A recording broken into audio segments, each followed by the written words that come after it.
She was called the Flanders mare, mocked for her looks, and married to a king who found her disappointing. But in the end, she was the luckiest of all Henry VIII's wives.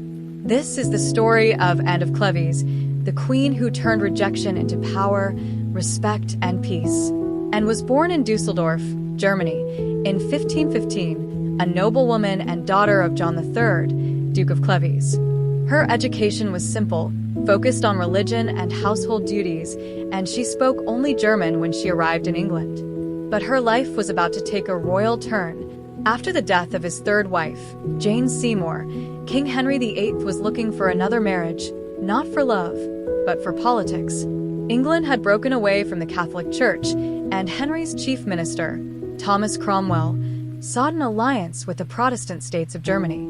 To seal the deal, they proposed a marriage between Henry and Anne of Cleves. Before agreeing, Henry sent his favorite painter, Hans Holbein, to paint her portrait. The painting was beautiful, elegant, dignified, graceful. So, Henry agreed. He was 48, she was 24, and the marriage was set. But when Henry finally met and in person, he was shocked. She wasn't what he expected. Her manners were foreign, her demeanor too modest, and her English non-existent. He famously called her the Flanders mare, though historians believe this was more about her simple, Germanic ways than her appearance. In truth, Anne was described as tall, fair-haired, and pleasant-looking, intelligent too. But Henry's pride had been wounded, and there was something else he didn't admit. By this time, his health was failing, and he himself might have been the reason the marriage was never consummated. 6 months later, the marriage was annulled, officially on the grounds that Anne had once been promised to another noble, the Duke of Lorraine. Yet, Anne didn't protest. She calmly accepted the annulment, and in return, received a very generous settlement: Richmond Palace, Hever Castle, and the title of the king's beloved sister.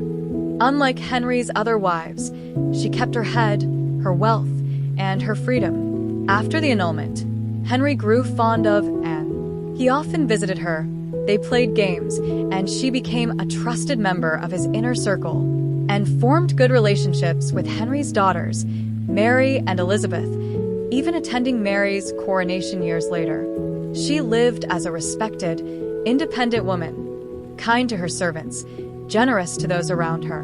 And when she wrote her will, she asked both princesses to care for her household after she was gone, and outlived Henry VIII and all 5 of his other wives.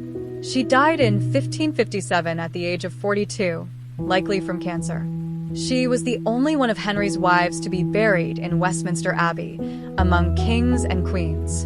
In a world where royal wives often met tragic ends, Anne of Cleves played her cards wisely. She chose peace over pride, wisdom over scandal, and outlived them all.